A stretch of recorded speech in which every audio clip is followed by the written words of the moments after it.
Hello viewers, welcome back to my YouTube channel. আজিৰ এই ভিডিঅ'টোত মই জেনেৰেলি এটা SMS-ক লৈ আপোনাৰ ভিডিঅ'টো প্ৰস্তুত কৰিছে। এই SMS-টো মোৰ মতে সকলো আপোনাৰ চাকৰি পৰীক্ষাৰ্থী যেনে ADRE হওক, থাৰ্ড গ্ৰেড, ফৰ্থ গ্ৰেড হওক, আপোনাৰ কি বুলি কয় আছাম পুলিচ হওক বা এডুকেশ্যন বিভাগ যোনসকল পাৰ্টি আপোনাৰ এমপ্লয়মেণ্ট এক্সচেঞ্জ উলিয়াইছিলে তেওঁলোকৰ কাৰণে অতি ইম্পৰ্টেণ্ট। আৰু এই এমপ্লয়মেণ্ট এক্সচেঞ্জ আপোনাৰ 2 জানুৱাৰী 2024 আগত যোনসকল পাৰ্টি আপোনাৰ এমপ্লয়মেণ্ট এক্সচেঞ্জখন আপোনাৰ ৰেনু কৰিছিল বা ৰেজিষ্ট্ৰেশ্যন কৰিছিল, নতুনকৈ পঞ্জীয়ন কৰিছিল তেওঁলোকে, সেইসকল পাৰ্টিৰ কাৰণে SMS-টো আহিছে। আৰু আছাম SMS-টোত এনেকুৱা ধৰণে দি আছে, candidates registered before 2 January 2024 in employment exchange of Assam R requested. যোনসকল পাৰ্টিত 2 জানুৱাৰী 2024 আগত ৰেজিষ্ট্ৰেশ্যন কৰিছিলে তেওঁলোকক ৰিকুৱেষ্ট কৰিছেগৈ ফৰ দ্য ৰেজিষ্ট্ৰেশ্যন। তেওঁলোকক ৰেজিষ্ট্ৰেশ্যনৰ কাৰণে SMS-টোত ৰিকুৱেষ্ট কৰিছে থ্ৰু দ্য সেৱা সেতু পৰ্টেল।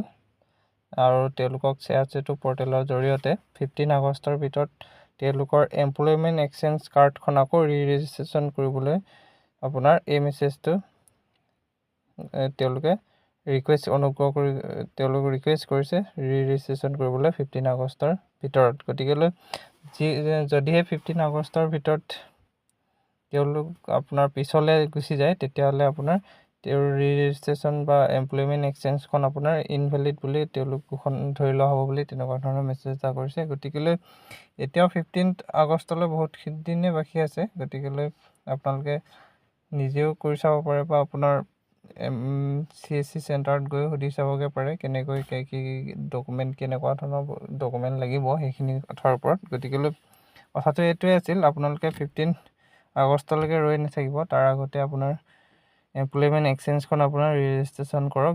যোনসকল পাৰ্টি আপোনাৰ জানুৱাৰী 2 আগত ৰেজিষ্ট্ৰেশ্যন কৰিছিলে তাৰ পিছত ৰেজিষ্ট্ৰেশ্যন কৰা পাৰ্টিসকল কৰিব নালাগে বুলি ইয়াত আছে, কিন্তু কৰিব নালাগে বুলি ভাবিছোঁ কাৰণ ইয়াত নিৰ্দিষ্ট কৰি থোৱা আছে কেণ্ডিডেট ৰেজিষ্টাৰ্ড বিফ'ৰ 2 জানুৱাৰী বুলি ইয়াত আছে মেছেজটোত।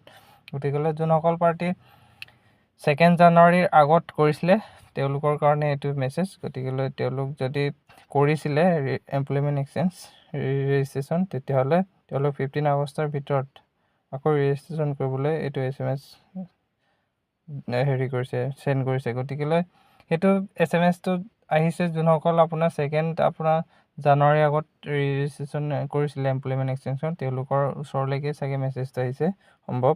গতিকেলৈ যোনসকল পাৰ্টিৰ মেছেজটো আহিছে তেওঁলোক কৰাটো দৰকাৰ বুলি হ'ব, কাৰণ যদিহে 15 আগষ্টটো পাৰ হৈ যায় তেতিয়া আপোনাৰ এমপ্লয়মেণ্ট এক্সচেঞ্জখন আপোনাৰ ইনভেলিড বুলি ধৰি লোৱা হ'ব বুলি SMS-টোৰ যোগেদি আহিছে। গতিকেলৈ যিসকল আপোনাৰ চাকৰি কৰা নকৰা সকলোৰ ক্ষেত্ৰতে আহিছে যোনসকল 2 জানুৱাৰীৰ আগত কৰিছিলে। আৰু এতিয়া এইটো গম পাই কিমান দৰকাৰী। গতিকেলৈ এইটো নহ'লে আপোনাৰ কোনোবা এটা ৰিক্ৰুইটমেণ্টত আপুনি এপিয়াৰ হ'ব নোৱাৰে বা আপোনাৰ এপ্লিকেবল নহয়। গতিকেলৈ কিমান ইম্পৰ্টেণ্ট এটা মেছেজ আপোনালোক সকলোৱে জানেই। গতিকেলৈ 15 আগষ্টৰ ভিতৰত কৰি লোৱাটো দৰকাৰ বুলি মই ভাবোঁ। গতিকেলৈ সেইটোৰ কাৰণে ভিডিঅ'টো বেছিকেলি প্ৰস্তুত কৰিলোঁ। যদি ভিডিঅ'টো ভাল পালে লাইক, কমেণ্ট, শ্বেয়াৰ আৰু চেনেলটো ছাবস্ক্ৰাইব কৰি দিব বুলি অনুৰোধ এটা কৰিলোঁ আপোনালোক সকলোকে। Thank U.